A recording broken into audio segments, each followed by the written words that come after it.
जी अम्बेडकर साहब आज हमारे साथ नहीं है यहाँ पर, इसलिए मैं कह रहा हूँ, लेकिन जो है हमारे पास वो लाजवाब है।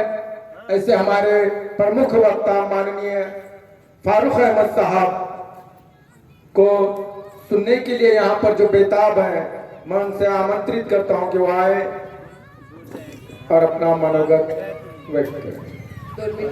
फारूक सरांना विनंती आहे, सरी स्वाक्षरी मोहीमची दस्तावेज विहान वाहिला तुमच्या हस्ते देण्याचा आहे।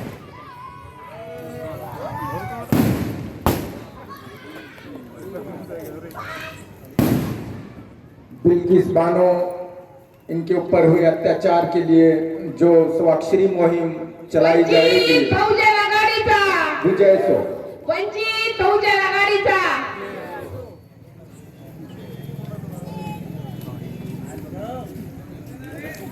स्वाक्षरी मुहिम के लिए सर्व मान्यवरांना विनंती आहे, महिला तालुका अध्यक्ष सर्व मान्यवरांना विनंती आहे की आपली स्वाक्षरी तितकीच महत्त्वाची आहे। अशोक भाऊ पण याच्यावर स्वाक्षरी करत आहेत। लातूर जिल्ह्याचे अध्यक्ष त्यांना पण विनंती आहे, तसंच महासचिव त्यांना पण विनंती आहे, सर्वांनी याच्यावर सही करून घ्यावी।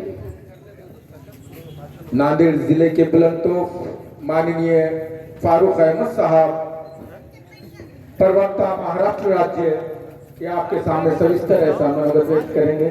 जनाब फारूक अहमद साहब। अस्सलाम वालेकुम रहमतुल्लाहि बरकातहू। सभी को क्रांतिकारी जय भीम जय भीम। सबसे पहले मैं सभी महामानवों के विचारों को विनम्र अभिवादन करता हूँ। आज हालात हाजरा यानी सद्य परिस्थिति, ये उसका मायना होता है। हालात हाजरा और सत्ता संपादन मेळावा के लिए जमे हुए आज के इस प्रोग्राम के लिए खास तौर से तशरीफ लाए हुए तमाम मेहमान, आज के प्रोग्राम की सदारत संभाल रहे जिलानी मनियार जी तालुका अध्यक्ष, खास आज के इस जलसे में आप लोगों से गुफ्तगू करने के लिए, आप लोगों को मार्गदर्शन करने के लिए अभी अभी हाल में जिन्होंने तकरीर की वो वंचित बहुजन आघाड़ी के मराठवाड़ा के अध्यक्ष आली जनाब अशोक हिंगे पाटिल साहब, स्टेज पे तशरीफ फरमा मराठवाड़ा कमेटी के महासचिव हमारे दोस्त रमेश गायकवाड़ जी, स्टेज पे तशरीफ फरमा प्राध्यापक डॉक्टर सिरंग खिल्लारे साहब, मेरे साथ नांदेड़ से आए हुए नांदेड़ के जिलाध्यक्ष शिवा नरंगले जी, अहमदपुर तालुका जिस जिले में आता है उस लातूर जिले की अध्यक्षता और सदारत संभाल रहे हैं हमारे दोस्त जगदीश दादा बाड़ी साहब,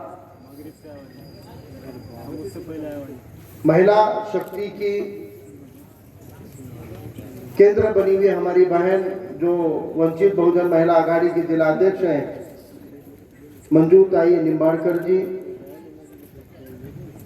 जिले के उपाध्यक्ष शेख हमीद साहब, कामगार आघाड़ी के जिलाध्यक्ष अमोल बनसोड़े जी, आज के प्रोग्राम को इनेकाद करने में आगे बढ़कर जिन्होंने जिम्मेदारी ली, जिनके दफ्तर का भी इब्तिदा यहाँ होने वाला है, और शेख सत्तार हबीब साहब, महिला आघाड़ी की तालुका अध्यक्ष शेख रेहाना जी, ससाने सर, किशनराव बनसोड़े जी, पांडुरंग कामरे जी, हमारे साथी केशवराव जी, और यहाँ पर मौजूद तमाम बुजुर्गों, नौजवानों और दोस्तों, काफी देर से आप लोग यहाँ जमे हुए हैं और आप लोगों में भी अभी बेचैनी होगी क्योंकि सुनने की और बैठने की एक कैपेसिटी होती है, लेकिन मैं बहुत ज़्यादा वक्त आपके नहीं लेते हुए मुख्तसर में कुछ बातें यहाँ पे बताना चाहता हूँ। आज यहाँ पर जो जलसा आम रखा गया है, यह जलसा एक बेदारी के लिए, जागरूकता के लिए, उन तमाम तबकों के लिए रखा गया है जो हकीकत में इस शहर के मालिक हैं। इस शहर के मालिक तो हैं, लेकिन इन मालिकों ने जिनको अपना खादिम या सेवक तय करके दिया है, अब वो सेवक मालिकों की मालिक बने बैठे हुए हैं और आज हमारे मामलात के ऊपर, हमारी तकलीफों के ऊपर, हमारी अड़ी अड़चन के ऊपर वो वक्त नहीं देते हैं। और फिर वो दौर बहुत जल्द आने वाला है जब वो वापस आपके घर पे, आपके दरवाजे पे आ सकते हैं। इसलिए आज ये सही वक्त है कि एक बेदारी होनी चाहिए, एक जागरूकता होनी चाहिए। इसीलिए तालुका कमेटी के सभी पदाधिकारियों ने जिलानी भाई के साथ मिलकर आज का ये प्रोग्राम यहाँ पे इनेकाद किया है। यहाँ पर तफसील से हमारे साथियों ने बात रखी है। आज आप देख रहे हैं कि जिस तरह से आपकी बस्तियों की बदहाली है, हालात खराब हैं, इसी तरह जिले के भी हालात वैसे ही हैं, रियासत के महाराष्ट्र के भी हालात वैसे ही चल रहे हैं और मुल्क के हालात भी काफी फिक्र में डालने वाले चल रहे हैं। और आज ऐसे वक्त में इस मुल्क की पसमानदा या पिछड़ी हुई अक्सरियत के तौर पे तमाम schedule caste, schedule tribe, SC, ST, तमाम मुसलमान और हमारे ओबीसी भाइयों को एक साथ एकजुट होकर मुल्क के आगे जो चैलेंज खड़ा हुआ है इसका सामना करने की जरूरत है। यहाँ पे सत्तार भाई ने और जिलानी भाई ने बताया कि जिस पार्टी के बैनर पे ये प्रोग्राम हो रहा है, जिस पार्टी ने आज हम लोगों को लीडरशिप दी है, उस पार्टी का नाम है वंचित बहुजन आघाड़ी। और वंचित का मतलब होता है महरूम तबके, वो तबकात जिनको सत्ता नहीं दी गई है, वो समाज जिसको सत्ता नहीं दी जाती है, हुकूमत नहीं दी जाती है, जिनको चुन के नहीं लाते, चुन के लाना दूर की बात है, जिनको टिकट भी नहीं देते, ऐसे तमाम महरूम तबकों को, ऐसे तमाम वंचित तबकों को और ऐसे तमाम मजलूमीन तबकों को एकजुट करने का काम इस मुल्क के अंदर आली जनाब एडवोकेट प्रकाश तथा बाला साहब अंबेडकर साहब कर रहे हैं। हम अपने तौर पे तो ये मानते हैं कि हम मजलूम हैं, हम ये भी मानते हैं कि हम सत्ता से बेदखल कर दिए गए हैं, हम ये भी मानते हैं कि हमको मौका नहीं दिया जाता है। लेकिन जब दिगर पिछड़े तबकों के साथ में खड़े रहकर अपने ऊपर होने वाले जुल्म के लिए लड़ने के लिए कहा जाता है, तब हम अक्सर ऐसी लड़ाइयों से परहेज करते हैं। इसलिए आज ये हालात हाजरा के ऊपर बयान देने के पीछे असल वजह यह है कि हम ये बताना चाह रहे हैं कि ये लड़ाई इस मुल्क के अंदर सबसे बड़े मजलूम के तौर पे सामने आ रहे अकेले मुसलमानों की नहीं है। ये लड़ाई हमेशा जुल्म होने वाले, जुल्म का शिकार होने वाले हमारे दलित समाज की अकेली लड़ाई नहीं है। यहाँ पर बैठे हुए दो हिंदू ओबीसी समाज के लोग हैं, एक लातूर के जिलाध्यक्ष माड़ी साहब है और एक नांदेड़ के जिलाध्यक्ष नरंगले साहब है, और इन्होंने बताया कि ये ओबीसी में हिंदू रहते हुए इनके समाज के ऊपर जुल्म होता है, इनको मौके नहीं मिलते, इनको टिकट नहीं देते, इनको चुन के नहीं लाते, इसलिए वो अली जनाब बाला साहब अंबेडकर साहब के साथ खड़े। यानी ये भी हमारे साथ में अपने आप को वंचित घटक मानते हैं। और अगर आप भी वंचित हो, मैं भी वंचित हूं, एससी भी, दलित भी वंचित है और ओबीसी हिंदू भी अगर वंचित है, और हम सब अलग अलग अगर लड़ेंगे तो मुझे नहीं लगता कि हम इस लड़ाई को लड़ सकते हैं। अब हमको एक दूसरे की लड़ाई लड़नी पड़ेगी। और यहां पर बात यहां तक बढ़ गई है कि जब मुसलमानों की बदहाली है समझ में आती है, मुसलमान पे जुल्म हो रहा है ये भी समझ में आता है, दलित समाज पे जुल्म हो रहा है ये भी समझ में आता है, लेकिन ओबीसी के अंदर 85% हिंदू ओबीसी ऐसे हैं जिनके ऊपर अपने जैसा ही जुल्म हुआ है, ना उनका कोई आमदार रहता, ना खासदार, ना उनको टिकट देते, ना उनको जीत के लाते। लेकिन आज इस मंच के ऊपर से आपने देखा इस अहमदपुर शहर की खुद को साधबारा कहलाने वाले, मालक कहलाने वाले, एक तरफ है वो आमदार बाबा साहब पाटिल और दूसरी तरफ है विनायक राव पाटिल। ये अपने आप को जिस समाज का मानते हैं और जिस समाज की जज्बात को भड़का के वोट लेते हैं, उस समाज से आए हुए अशोक हिंगे पाटिल ने यहाँ कहा है कि इन्होंने अपने समाज का भला नहीं किया है तो तुम्हारा हमारा क्या भला करने वाले हो। आप गौर से सुनिए, मैं ज्यादा पीछे नहीं जाके 2014 के बाद के कुछ आंकड़े आपको बताना चाहता हूं। जब से इस मुल्क के अंदर और तड़ीपार हुकूमत की बागडोर हाथ में लिए हैं, तब से एक नया तरीका इजाद किया है, मॉब लिंचिंग। और मॉब लिंचिंग के अंदर मुसलमानों को अकेला देखकर झुंड बनाकर उसको कुचल कुचल के पत्थर से मार डालते हैं। मुल्क के अंदर ये मॉब लिंचिंग की कितनी घटनाएं घटी भाई? 2014 से लेके अब तक 250, 300, 350, 400 से ज्यादा घटनाएं तो नहीं घटी। हम मानते हैं कि 400 मुसलमानों को बेमुरवत तरीके से कुचल के मार दिया गया और 400 से ज्यादा अकेले महाराष्ट्र के अंदर हमारे दलित भाई बहनों को जुल्म करके, ज्यादती करके, अत्याचार करके और हमारी दलित बहनों को तो बलात्कार करके मार डालने की घटनाएं घटी है। मुल्क में ऐसी घटनाएं भी 1000, 2000, 5000 तो घटी होगी। मुसलमान मॉब लिंचिंग का शिकार है इसलिए मजलूम है।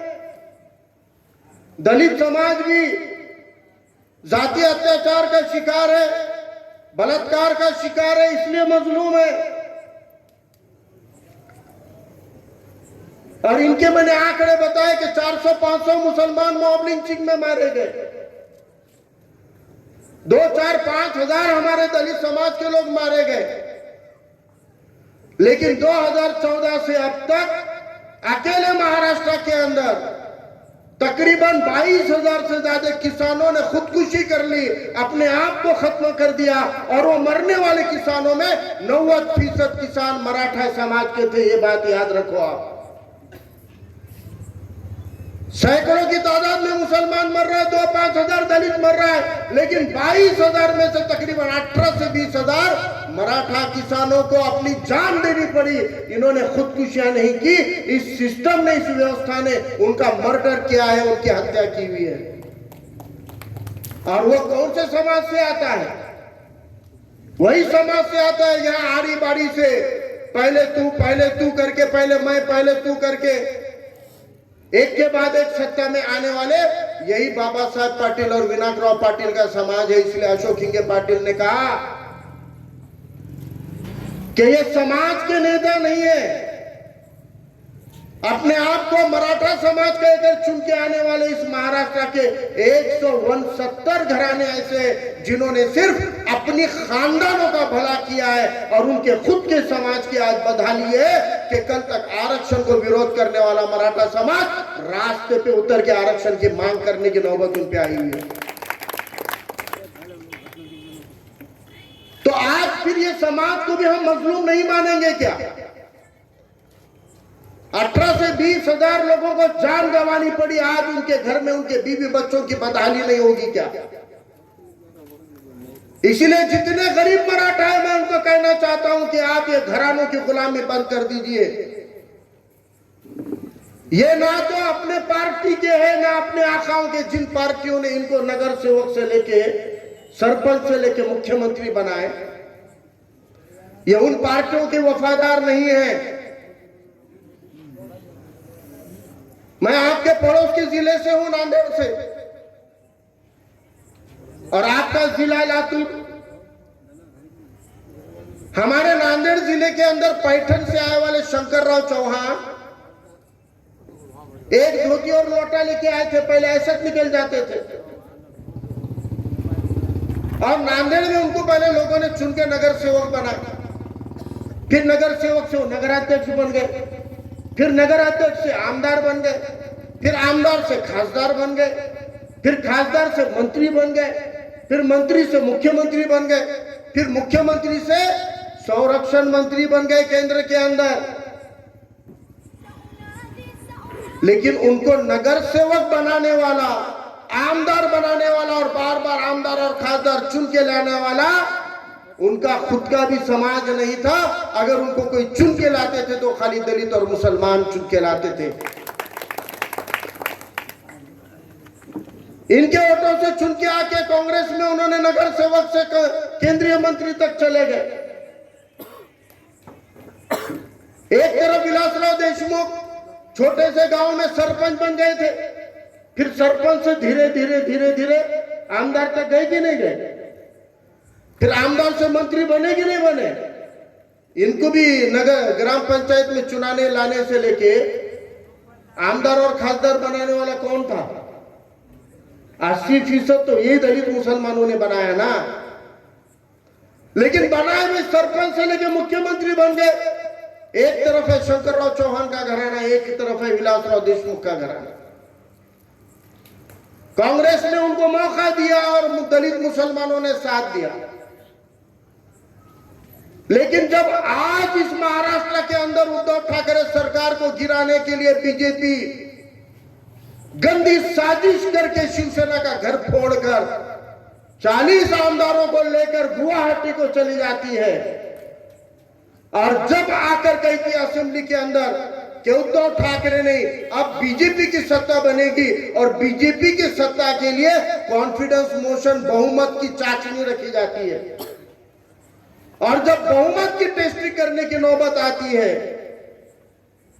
तो तब एक बड़ी लड़ाई है कि कौन सी विचारधारा के कितने आमदार हैं, कितने बीजेपी की तरफ जाने वाले और कितने बीजेपी के खिलाफ डट के खड़े हुए हैं। ये आंकड़े की लड़ाई चलती है। वोट डालने का वक्त आता है, उस वक्त सभागृह के अंदर ना विलासराव देशमुख का बेटा रहता है, ना शंकरराव चौहान का बेटा रहता है।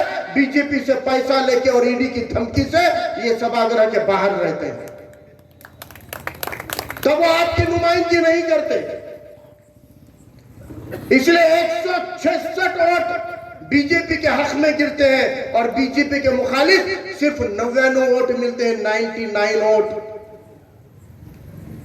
और इन 99 वोटों के अंदर अकेला धीरज देशमुख वोट डालता तो 2 आंकड़ों से 3 आंकड़े तो होते कि नहीं, 99 के 100 तो होते कि नहीं।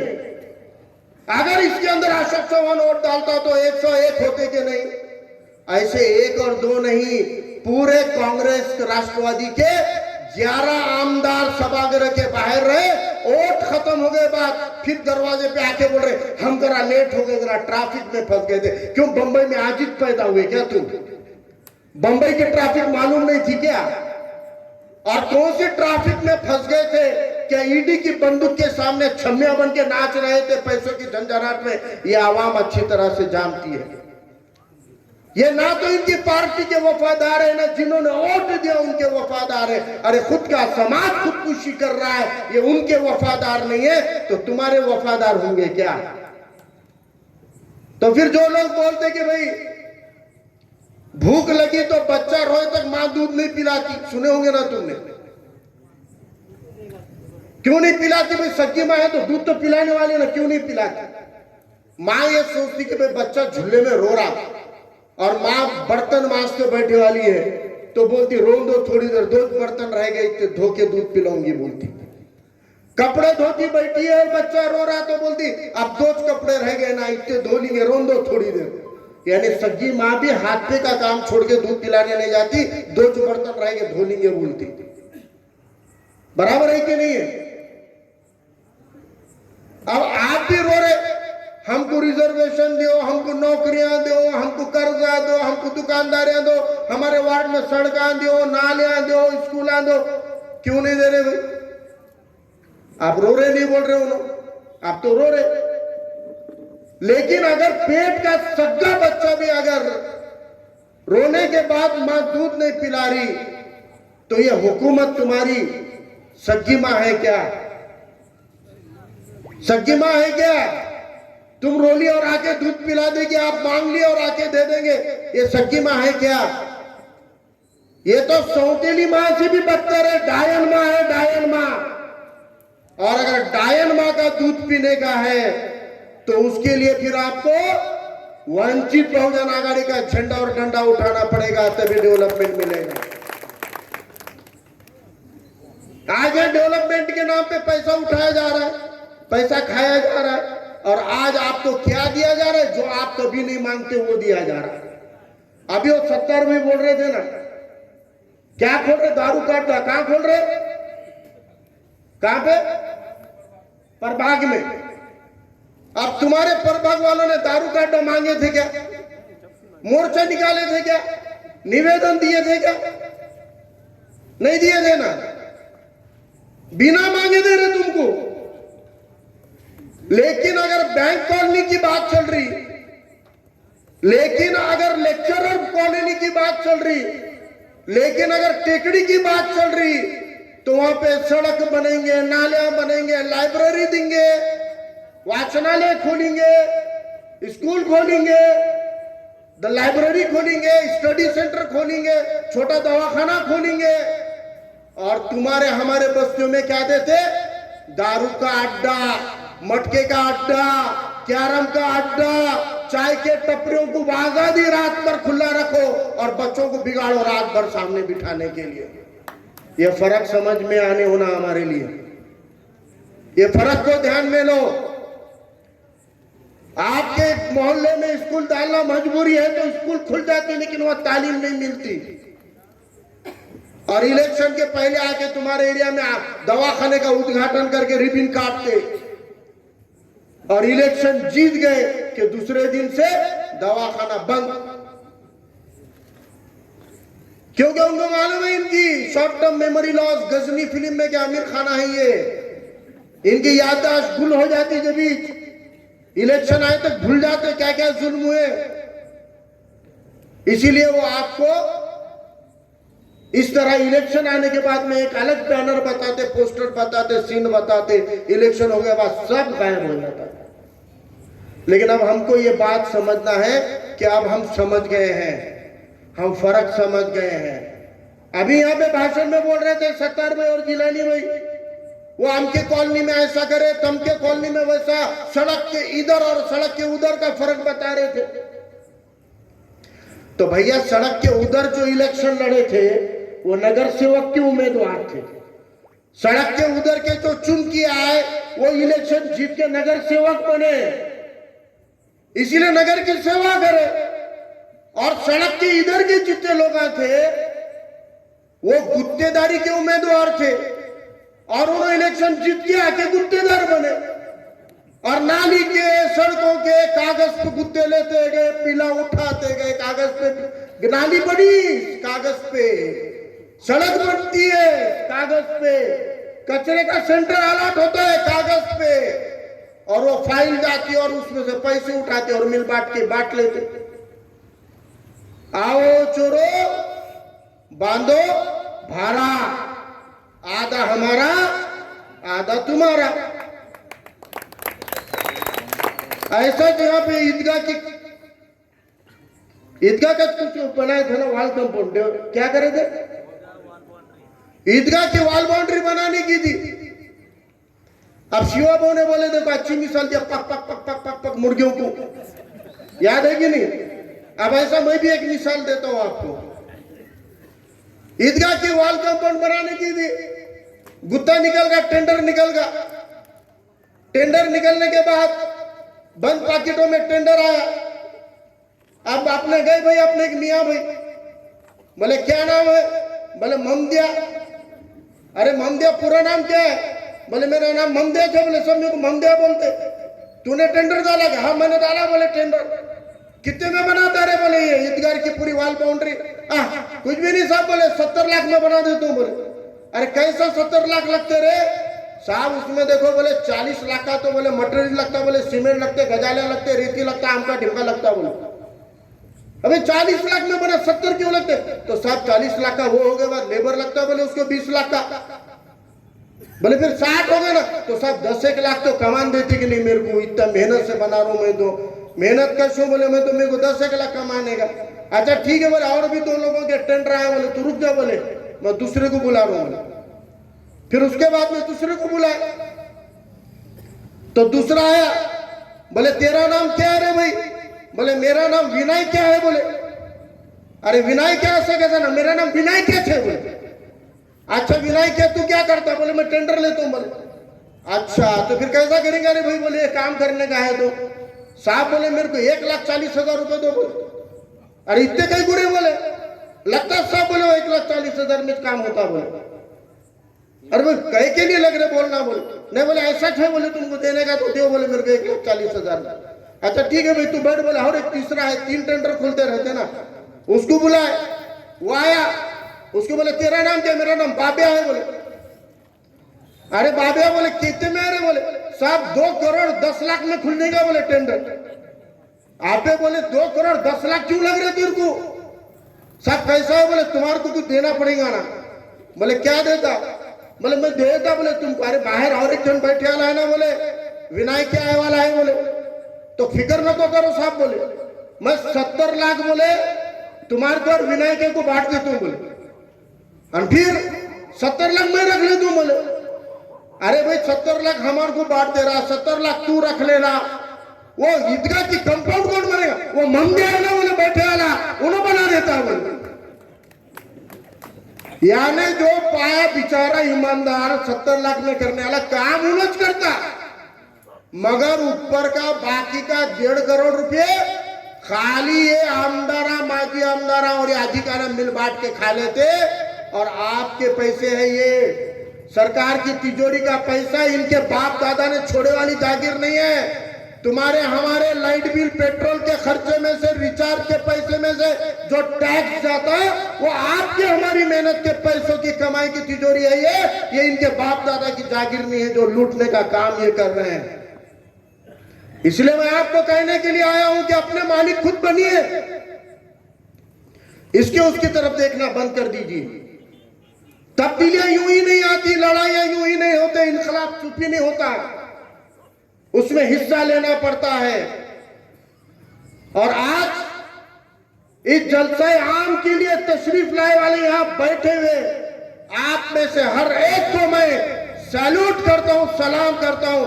आपका ये जज्बा है कि आप अगर इतने खुले मंच में और इतने हाई मास लाइट के अंदर भी खुले आम यहाँ के प्रस्तावितों के खिलाफ अगर उठ के ये वंचित के प्रोग्राम में शामिल हो गए तो इंशाल्लाह मुझे उम्मीद है आने वाले वक्त की लड़ाई आप इसी तरह एकजुट होकर लड़ने वाले हैं। और वो हमको लड़नी पड़ेगी, वो हमको लड़नी पड़ेगी। और आपको लड़ना है, सही लड़ाई को लड़ना है, सही नुमाइंदगी के लिए लड़ना है। पिछले इलेक्शन में देखे नहीं आप क्या हुआ, क्या हुआ देखे नहीं क्या? एक फैसले पे नहीं आने की वजह से हम अपनी नुमाइंदगी वहां बैठे हैं। रात के अंधेरे में सड़क पे गाड़ी चलाते टाइम पे लाइट देख के अंदाजा नहीं लगा सकती अपन, है ना? वो लाइट, एक लाइट दिखा तो मोटरसाइकिल आ रही, 2 लाइट दिखे तो ट्रक आ रहा, ऐसा नहीं जाता। वो अपने को समझ लेना पड़ता क्या मामला है तो, और उसके आजू या बाजू से निकल के तीसरा रास्ता ढूंढना पड़ता। अगर 2 लाइटों के बीच में निकल जाऊंगा, समझिए कि 2 मोटरसाइकिल आ रही, बीच में से निकल जाऊंगा तो एक्सीडेंट हो जाता। और वैसा एक्सीडेंट 2016 में हुआ कि नहीं हुआ? 2 मियां भाई को खड़े कर दिए एक दूसरे के सामने, ये भी गया वो भी गया और तीसरा आ गया। ये ऐसा एक्सीडेंट होते रहता। इसलिए अहमदपुर शहर के अंदर बड़ी तादाद में यहाँ पे अक़लियती तबका रहता है, मुसलमान रहते हैं, और साथ में हमारे वंचित समाज के तबके भी रहते हैं। अगर आपके अहमदपुर के तमाम समाजी और दीनी तंजीमें एकजुट होकर ये इरादा कर देती है कि अहमदपुर के अंदर का वोटिंग, अब तक हमने सबको आजमा लिए, लेकिन अब अगर हम खाली वोट देंगे तो वंचित बहुजन आघाड़ी को देंगे, ये आप इरादा करते हैं। और आपके वार्ड के अंदर कोई भी कैंडिडेट रहो, चाहे ओबीसी रहो, माइक्रो ओबीसी रहो, गरीब मराठा रहो, या फिर एससी रहो, बौद्ध रहो, मातंग रहो, या फिर मुसलमान रहो, लेकिन हम सिंबल देख के अगर वोट कर रहे हैं तो मैं आपको आज इस स्टेज से यकीन के साथ कहता हूं, आपके अहमदपुर का आने वाला नगर सेवक, आने वाला नगर अध्यक्ष इंशाल्लाह वंचित बहुजन आघाड़ी एक मुसलमान को देने को तैयार है।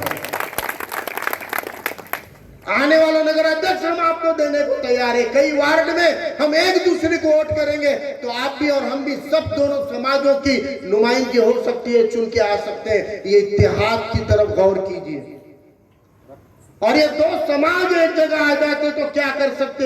ये अभी शिवा भाई ने बताया, औरंगाबाद की मिसाल है कि कभी वहां के लोग ख्वाब में भी नहीं सोच सकते थे कि औरंगाबाद में कोई मुस्लिम खासदार बन सकता है।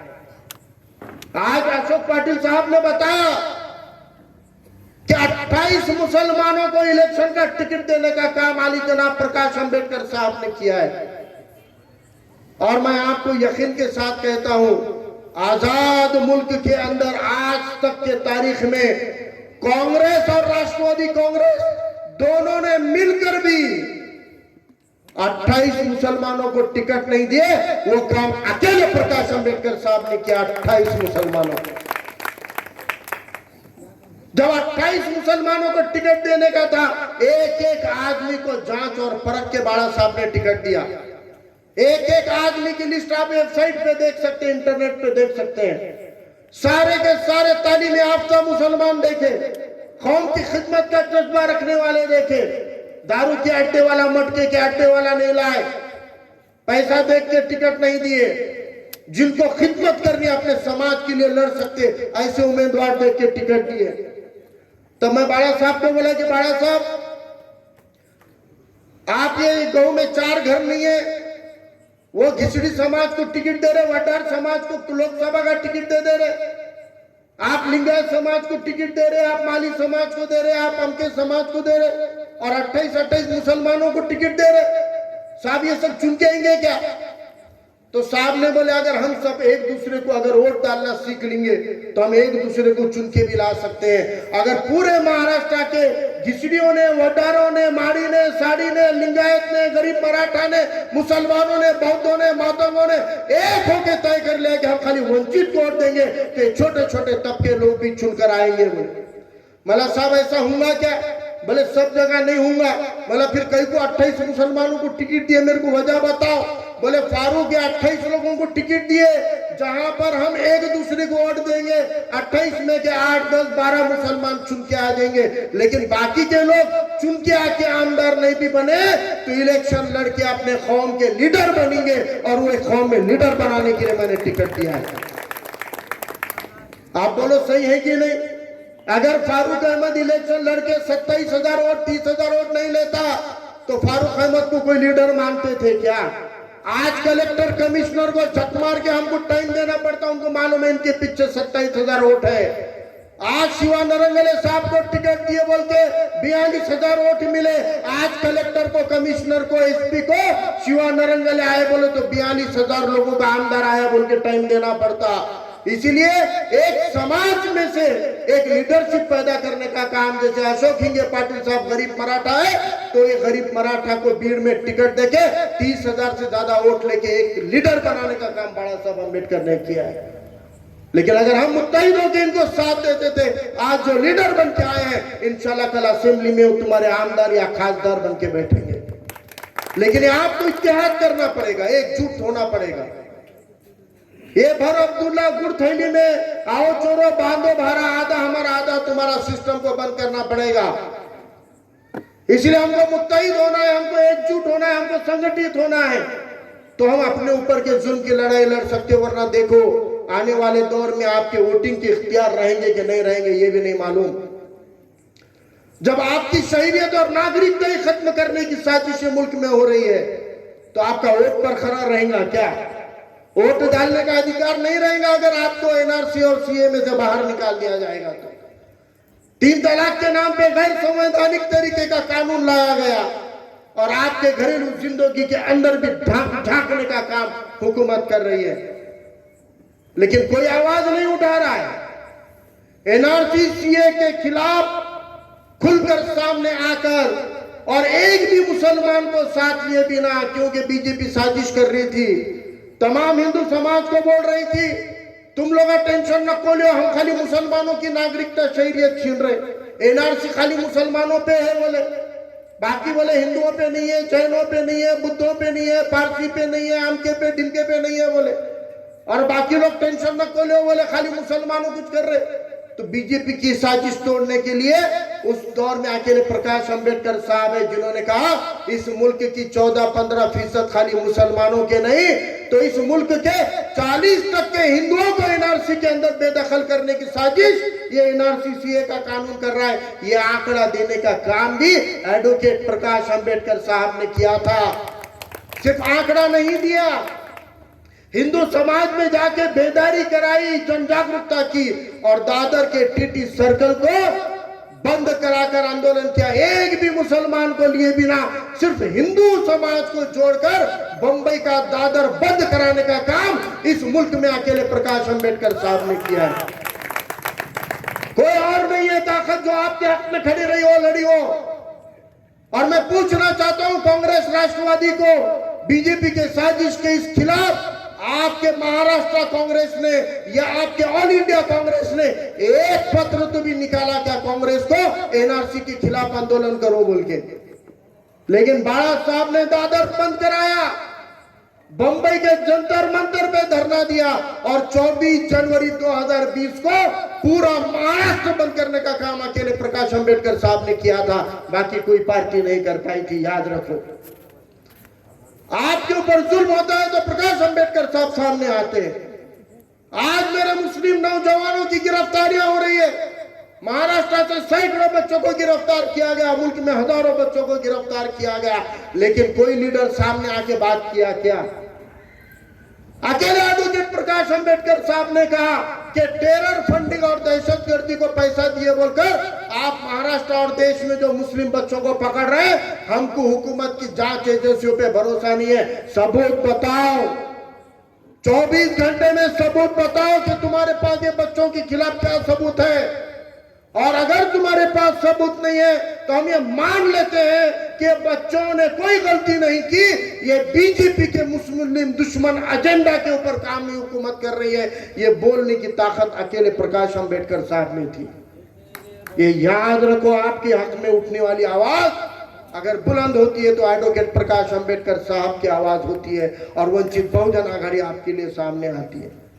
अगर आज भी इन चीजों की अगर आप खुली आंखों से देखभाल नहीं करेंगे तो कल मजलूम तबके के हक में कोई आवाज नहीं उठेगी। यह सही वक्त है, आज मुत्तहिद होना है। आपने देखा कि बीजेपी इतनी संगदिल और इतनी जालिम ताकत है, इतनी नफरत की सियासत कूट कूट के भरी हुई एक जातिवादी संगठन है कि इनको शिवसेना का हिंदू नहीं चला तो बाकी कौन चलने वाला है भाई? शिवसेना का नामो निशान छीन लिया। अब ना शिवसेना का नाम है ना उनका धनुष्यबाण का निशान है। वो शिवसेना को इस मंच से कहना चाहता हूं कि बहुत इतरा इतरा के बोलते थे ना, खान हवा की बान हवा, खान हवा की बान हवा।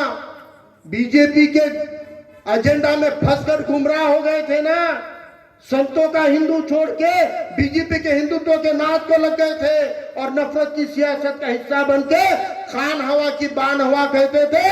खान अब यहां खड़ा है, बान किधर चले गया, ये सवाल उनको मैं पूछता हूं। खान आज भी सही सलामत खड़ा हुआ है डटकर, बान किधर गया? बीजेपी चुराकर चोरी करके डाका डाल के लेके चली गई। और अगर अली जनाब प्रकाश अंबेडकर साहब ने कहा है कि वाकई अगर शिवसेना बीजेपी के खिलाफ लड़ना चाहती है, वाकई अगर शिवसेना आवाम के हक में लड़ना चाहती है तो हम शिवसेना के साथ युति करने को तैयार है और बीजेपी के खिलाफ हम शिवसेना कांग्रेस के साथ भी गठबंधन करने को तैयार है। लेकिन ये कांग्रेस वाले तो शिवसेना से ज्यादा जहरीले हैं, इतने जहरीले हैं कि परसों राहुल गांधी निकल गए पैदल पैदल, बोले मैं भारत जोड़ दूं। बोले क्या कर दो? भारत जोड़ दो बोले। तो हम बोले भाई राहुल गांधी कोई भी चीज को जोड़ रहे इसका मतलब वो चीज टूट गई बोल के कबूल करो ना। तो भारत टूट गया ये तुम मानते हो क्या? अगर राहुल गांधी मानते कि भारत टूट गया तो 75 साल के 72 साल के हुकूमतों में 60 साल की हुकूमत तुमने करे ना, तो फिर भारत टूटा कैसा? अगर तुम्हारी हुकूमत के दौरान 2 खासदार वाली बीजेपी 313 की बन गई तो ये बीजेपी के इतने खासदार चुन के लाने का काम तुम्हारे ही कांग्रेस के दौर में ये आरएसएस बड़ी ना। कांग्रेस के दौर में बीजेपी बढ़ी ना, आप हिंदू नाराज हो जाएंगे बोल के बीजेपी को छूट दे दिए ना, हमारे धार्मिक स्थल गिराने तक की छूट दे दिए। और आज जिस सावरकर के बंटवारे के विचार पर आरएसएस खड़ी हुई है, आज राहुल गांधी के आंदोलन में भारत जोड़ो के अंदर जो बैनर लगे उसके अंदर सावरकर की फोटो लगाए वाली है। हमने पूछा है, हमारे प्रदेश अध्यक्ष ने सवाल उठाया कि राहुल गांधी बताओ, जो सावरकर के विचार से आरएसएस ने मुल्क के अंदर हिंदू मुसलमान में बंटवारा किया, आप उस सावरकर की फोटो लगा को भारत को कैसा जोड़ेंगे बोल के, आप भारत को कैसा जोड़ने वाले हो, ये सवाल हमने पूछा है। और हम चाहते हैं, हम कहते हैं कि कांग्रेस को अपने बुजदिली को सामने लाना पड़ेगा, बुजदिली से बाहर आना पड़ेगा। और जिस दिन कांग्रेस आरएसएस के खिलाफ में कार्रवाई करने की वो सवाल के ऊपर आएगी, जो बाबा साहब अंबेडकर कहते हैं कि आप कांग्रेस हमको लिख कर दे कि अगर हम मिलकर अगर युति करके हुकूमत में आएंगे तो सबसे पहले आरएसएस को कानून के दायरे में लाने का काम करने के लिए तुम तैयार होके, उस पे कांग्रेस चुप बैठ जाती है। आरएसएस के ऊपर कार्रवाई करने को लेकर कांग्रेस सामने नहीं आती है। लेकिन अगर वाकई कांग्रेस आरएसएस और बीजेपी के खिलाफ लड़ना चाहती है, शिवसेना अगर ये बीजेपी के खिलाफ लड़ना चाहती है, हम इनको साथ में लेने तैयार है। लेकिन अगर ये साथ नहीं आ रहे तो इसका मतलब है कि इनका सेक्युलरिज्म ढकोसला है। आज नांदेड़ में जो अशोक चौहान के वालिद मोहतरम को, अब्बा जान को मुसलमानों ने, दलितों ने नगर सेवक से सेंट्रल मिनिस्टर बना दिए थे, जब से अशोक चौहान ने बागडोर संभाली, नांदेड़ के अंदर मुसलमानों को आमदार बनाना तो छोड़ो, आमदार की का टिकट भी नहीं दिया है। लातूर जिले में जिस देशमुख परिवार को मुसलमानों ने खून से सींच के शिवसेना नको, बीजेपी नको, पत्थर से ईंट अच्छी बोल बोल के सिर पे उठाए, वो पत्थर ने तुम्हारी लीडरशिप खत्म करने का काम किया है। आज उन्होंने भी एक भी मुसलमान को आमदार नहीं बनने दिया। क्यों नहीं बनने देते हैं? हमारी आधा आबादी के रेशो में हमारी प्रतिनिधित्व लोकसभा में और असेंबली में, पार्लियामेंट में होना चाहिए, नगर पालिका और महानगर पालिका में भी होना चाहिए, जिला परिषद में भी होना चाहिए। और अगर आप नहीं देते तो माफ कीजिए, आप सेक्युलर नहीं है, आप फेक्युलर है, जो फेंकने का काम कर रहे हैं। ऐसे फेक्युलर ताकतों को सबक सिखाना होगा।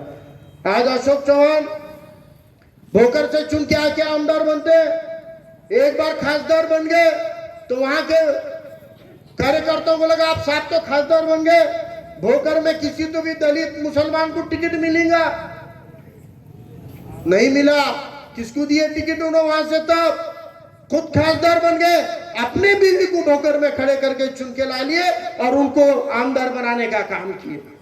शहर में जब एक सीट खाली हुई तो वहां पर बोले कि भाई कोई तो दलित मुस्लिम कार्यकर्ता को टिकट देंगे, तो कोकन से आए वाले डीपी सावंत उनके कॉलेज के दोस्त हैं, उनको टिकट दे दिए, जो उनके कॉलेज में मुलाजिम है, सेक्रेटरी है, तनख्वाह के नौकर है, उनको टिकट करके आमदार बनाए। एमएलसी की बारी आई, वहां पे भी हमारे पास सत्तार भाई है, मांगी महापौर, ओ सत्तार भाई, सत्तार नाम पॉलिटिक्स में लकी है, मगर सत्तारी रहो, अब्दुल सत्तार लक्को बनो। वो जा जाके अब्दुल सत्तार के अब्दुल सुतार बन गए। वैसा नको करो, तुम सत्तार हबीब है तो सत्तार हबीबी रहो। तो वो सत्तार भाई को भी एमएलसी का चॉकलेट दे दिए, बना तो बोले, और अपने पड़ोस में उनका पीए है अमर राजूरकर, नौकर है, उसको एमएलसी का आमदार बना दिए। तो यहाँ की राजनीति क्या है उनकी? 7 खासदार, बीवी आमदार और 2 नौकर 2 गुलाम, एक एमएलसी और एक एमएलए। इसलिए हम कहते हैं कि कांग्रेस में साहब बीबी और गुलाम की राजनीति होती है, साहब बीबी और गुलाम की। और यहाँ क्या होता है लातूर में? साहब भाई और बेटे की राजनीति होती है। खासदार की भी हम ही लेंगे, आमदार का भी हम ही लेंगे। तो ये एक घराने को पालने के लिए नहीं, क्योंकि अब राजा के और रानी के पेट में राजा पैदा नहीं होता, क्योंकि अब रानी के पेट से नहीं, ईवीएम के बटन से राजा पैदा होता है। ये बाबा साहब अंबेडकर ने दिया वाला संविधान और दस्तूर कहता है। इसलिए अब हम एक घराने में नहीं देंगे। और आखिर में मैं जगह लेने से पहले ये सभा को परमिशन मिलने देने को लेकर जो रुकावट है यहाँ के जातिवादी बाबा साहब पाटिल ने और जातिवादी विनायक पाटिल ने की है, मैं उनको कहना चाहता हूं कि याद रखो, आप हमारे वोटों की खैरात पे चुन के आए वाले हो। अहमदपुर के मालक बनने का काम मत करो। यहाँ के मालक हम हैं, हम यहाँ की आवाम मालक है। यहाँ का दलित, मुसलमान, ओबीसी यहाँ का मालक है। तुम यहाँ के मालक बनने की कोशिश मत करो, वरना गुलामी की भी काम का नहीं रखेंगे। क्योंकि ये जो फौज है ये कोई आयरे खैरे की फौज नहीं है। एडवोकेट प्रकाश अंबेडकर बोलते हैं उनको, उनकी पार्टी की फौज है ये आपका मस्तक ठिकाए पे लाए बिना नहीं रहेगी। इसलिए आप मुत्तहिद होकर सिर्फ एक होकर लड़ो। इंशाल्लाह आने वाले दौर में हम लोग यहाँ के मालक बनेंगे, यहाँ के नुमाइंदे बनेंगे और आपके अहमदपुर का नगर अध्यक्ष ही नहीं तो आने वाले दौर में अहमदपुर का आमदार भी इंशाल्लाह वंचित बहुजन आघाड़ी खड़ा करेगी। ये आपको मैं यकीन दिलाता हूँ और तमाम लोगों को कहता हूँ कि अपने अंदर के गद्दारों को ले लेके घूम रहे ना, उन्होंने मक्कारों को ले लेके घूम रहे ना, तो उनके पहरावे पे नको जाओ कि कौन कौन से कलर का टीका लगा क्या, कौन कैसा पहरावा करके दाढ़ी टोपी पहन के आया, बिल्कुल नको देखो। क्योंकि दुश्मनों से नहीं, अपने गद्दारों से आदमी कैसा हारता। उद्धव ठाकरे को देखो जरा, उसके मुख्यमंत्री की कुर्सी उसके मुखालिफिन ने नहीं, उसके जो लोगों ने, तो अपने अंदर के गद्दार भी पहचानना है। अक्सर मैं ये शेर कहता हूं लोगों को, आपको भी कह के जगह लेता हूं, बेजमीरों से, सियाकारों से, मक्कारों से फायदा कुछ नहीं है गिरती हुई दीवारों से। बेजमीरों से, सियाकारों से, मक्कारों से फायदा कुछ भी नहीं है गिरती हुई दीवारों से। अपने दुश्मन से कोई डर नहीं लगता है हमें, डर तो लगता है फकत कौम के गद्दारों से, डर तो लगता है फकत कौम के गद्दारों से। अल्लाह हाफिज, जय भीम। अच्छे दिन का झांसा देकर सत्ता में आने वालों को अपने अंदाज में बुलंद तोफ माननीय फारूक अहमद साहब ने एक अच्छा पैगाम दिया है और इसी के साथ तमाम आवाम को वंचित बहुजन आघाड़ी के साथ